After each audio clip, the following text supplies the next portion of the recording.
And here we are, moving inexorably closer to that magic moment we call Christmas. Hi and welcome. This is Nightsounds. I'm Bill Pearce. And usually a couple days prior to December 25th, we take the opportunity to just settle on the Christmas story, some of the little-known facts about the history of what we call Christmas morning. I'm Bill Pearce, and I think perhaps the best part of Christmas as we know it today in this country is the heritage of music, both traditional, sometimes contemporary, and the birth of Jesus gives all sorts of possibilities of musical definition. One of the questions I face, and perhaps you do too, or if you've thought about it at all, is that Christmas in the Holy Land is much like it is today, weather-wise. And if those shepherds were out on the fields taking care of their flock and making sure that things were as they should be that very special night, they would have probably had to have snowshoes and parka jackets and a nice warm fire. That's one of the inequities of what we may call Christmas, because nowhere in the Bible are we told to observe the birthday of Jesus. Well, here we are tonight, once again, concerning ourselves with a Christmas story. The fact that he was born is absolutely incredible, and born in the environment in which he found himself. Tonight's program is Chapter 1 in the Nightsounds Christmas.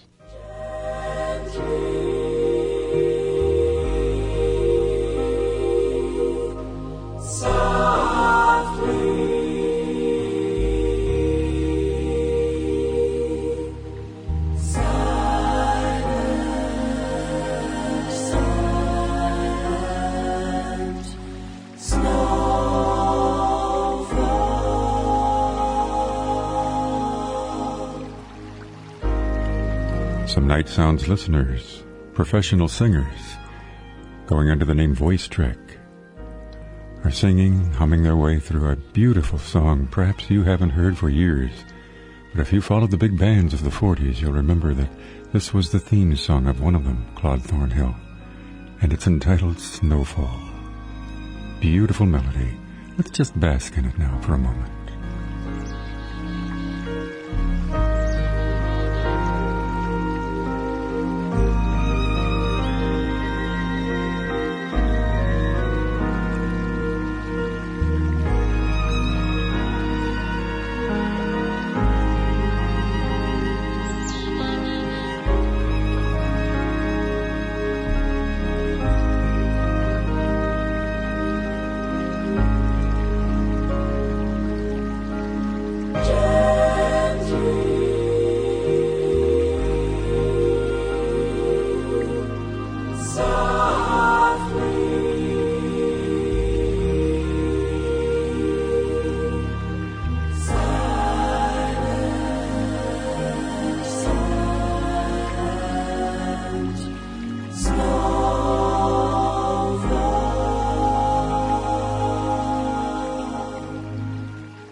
music we just heard by some Nightsounds listeners, professional singing group going under the name Voice Track.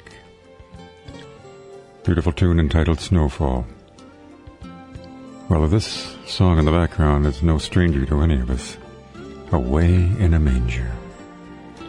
Editor Marvin Moore, editor of the magazine Signs of the Times, was mentioning some time back, it's not the birthday of Christ, December 25th. The weather, as we mentioned, would have been too cold at that time for tending sheep in the out of doors.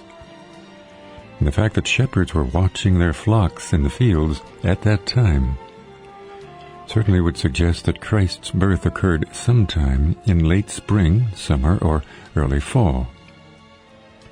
So once again, no one knows the date for Christ's birth.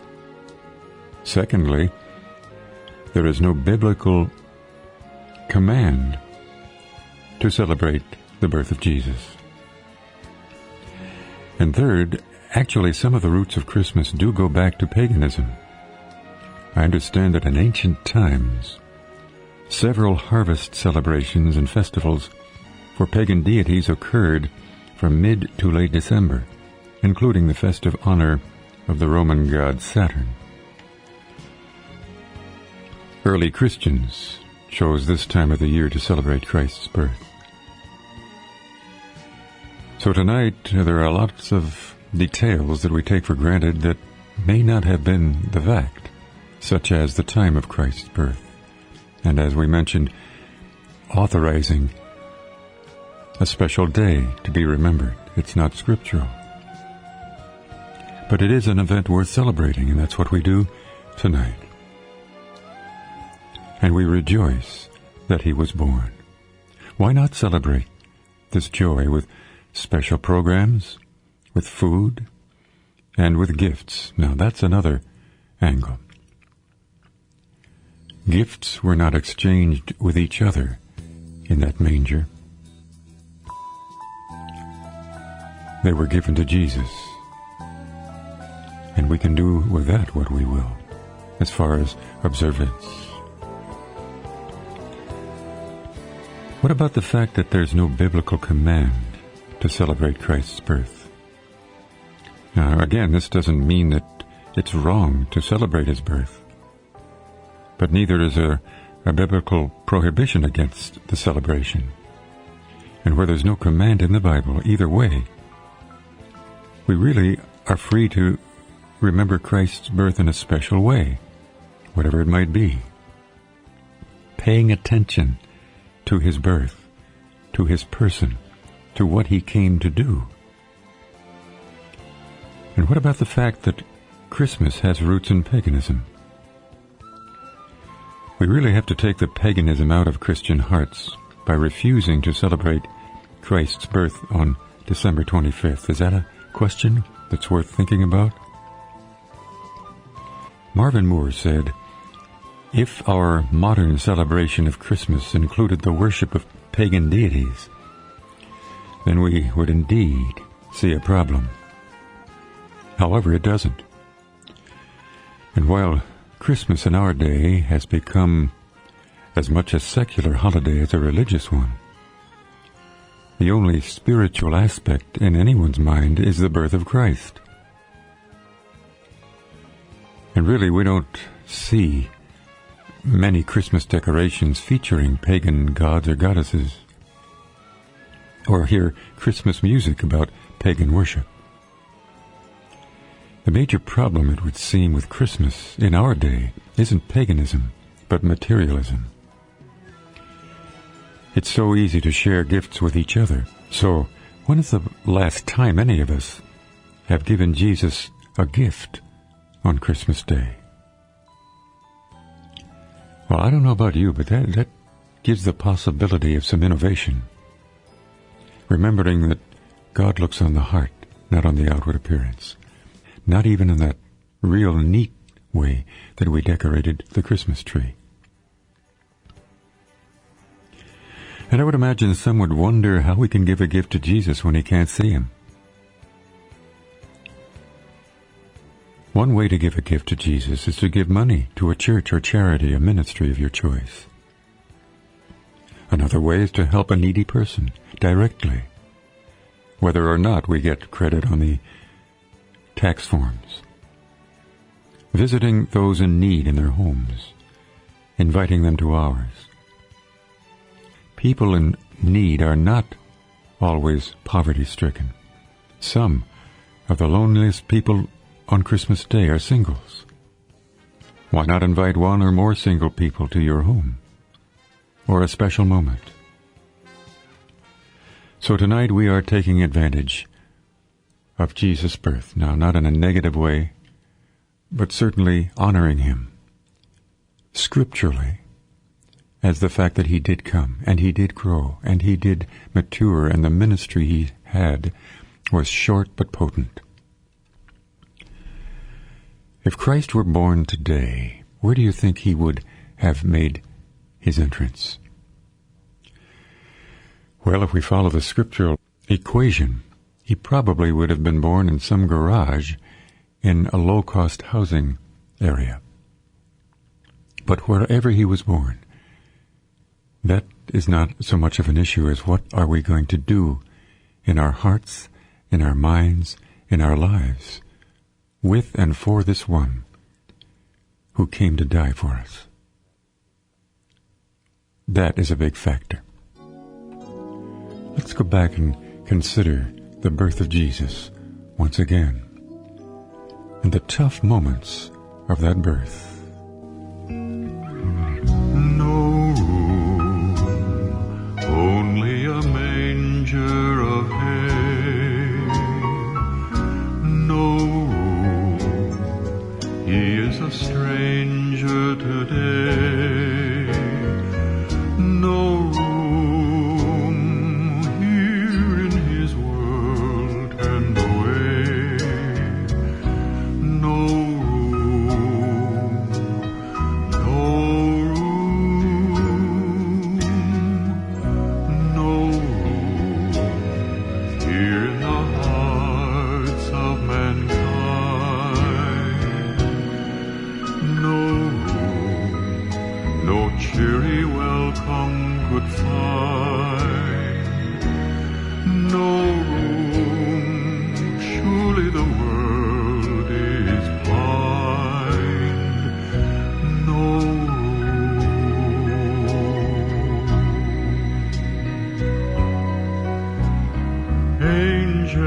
Angels in heaven up yonder watch with amazement and wonder to see the Son of the highest treated soul. No room, only a manger of hay. No room, he is a stranger today. No room here in his world and away. No room.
The Ralph Carmichael Orchestra taking over now with the music of Christmas instrumentally. I just had the opportunity of singing and playing through a song written many years ago by John W. Peterson with the title No Room. And that title could be placed as not only a statement but a question. Is there room in your heart beyond all of the materialistic sounds and sights and pressures we feel at this time of the year? The question is posed once more to us. What is our involvement with Jesus Christ? And really, we can't remain neutral to that question, because Jesus, in what he did, was not neutral toward us. We are very much involved. As we leave this world especially, and go into the next, what we have done in our hearts with and for Jesus Christ is the primary question of all time, one which we would do well, in fact the better part of wisdom, if you're a thinking person, would be to find out as much about this man Jesus through the scriptures as we can. This is the Christmas edition of Nightsounds. I'm Bill Pearce. Thank you for joining me. We're speaking about some of the little-known facts relating to the history of Christ's birth. And as we pointed out, Christmas was never observed in the Bible by the apostles or the early church. Is Christ truly honored by customs that were once used to honor other gods? He can be. Notice what happened shortly after Moses led the children of Israel out of Egyptian bondage. The newly freed people demanded a golden calf to worship, presumably, as they had seen in Egypt. Aaron, Moses' brother, attempted to satisfy their religious desires. He should have known better. He reasoned that a compromise would resolve the situation. He would mingle what seemed to be harmless religious customs, like those of other nations, with the worship of Israel's God. And he would take it upon himself to set aside a day as a feast to the Lord. One of the more ignorant moves back in that day. And this compromise seemed to satisfy the people. But it certainly wasn't God's way, as we see in Exodus chapter 32. Later on, the Israelites were about to enter the promised land. And that land was inhabited by various peoples who worshipped other gods. And God gave Israel a stern warning. Do not, he declared, look at other nations and inquire after their gods, saying, how did these nations serve their gods? I will do likewise. You shall not worship the Lord your God in that way. Whatever I command you, be careful to observe it. You shall not add to it, nor take away from it. These words in Deuteronomy chapter 12. So really, the combination, a mixture of these kinds of practices with the worship of God was a recurring problem among the Israelites, and in a sense, indirectly, is a problem with us today. In fact, the Old Testament warns against such practices. And some wonder whether such scriptures apply to New Testament Christians. Take a look at 1 Corinthians chapter 10.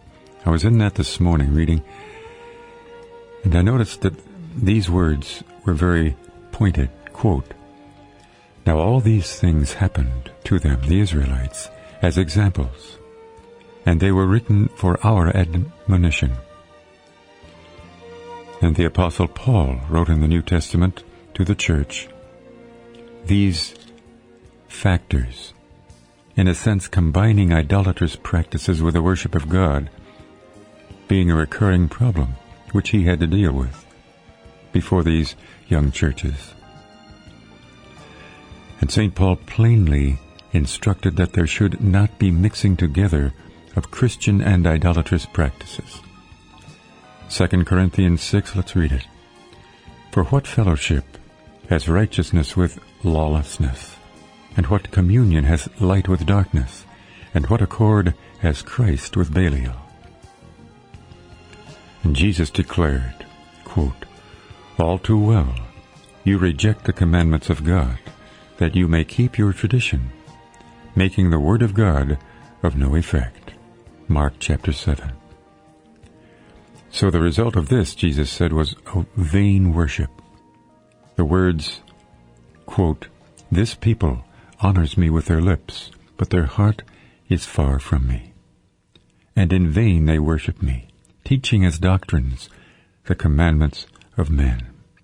So it's up to us to determine just how we observe the birth of Jesus. And it would really suggest that we take cognizance of this, consciously dealing with it.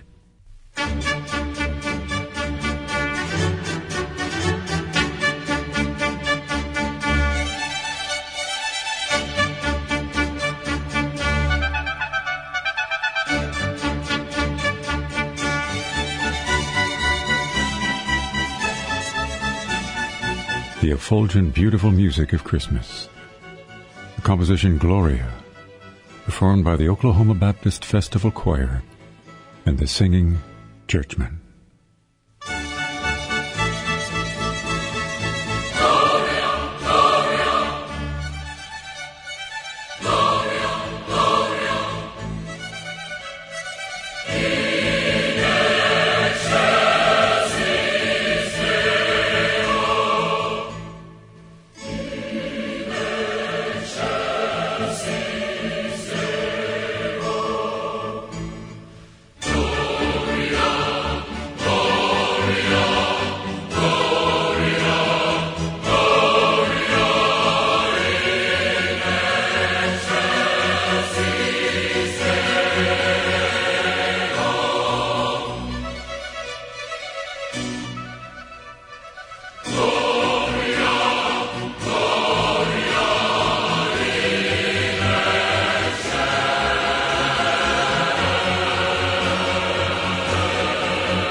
Sing along with. One of the wonderful privileges we have on Nightsounds is to introduce new music sometime.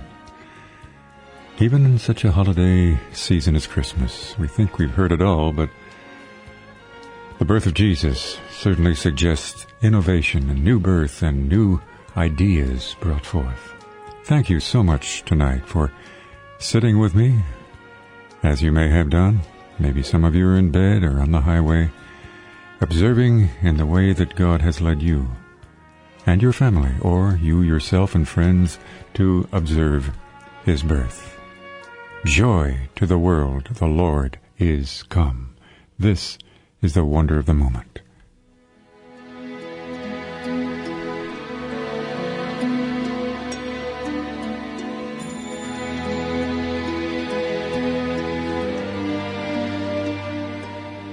And I believe tonight that we can conclude that we do respect and honor and love our Lord Jesus. And whether or not he was born on December 25th or July 3rd or whatever it might have been, the fact that he came and did what he did is the most glorious reason for celebrating his birth. In either way, whether we feel that this is Christmas or not, as far as the calendar is concerned, let's just give it all we have. And by that, it's sort of a colloquialism for saying, give him all that we are. That's the best gift that he would want. Our mailing address is Nightsounds, Wheaton, Illinois, 60189. May the God of all peace and joy be yours in your heart as you celebrate Christmas with the rest of us together to his glory. God bless you and good night.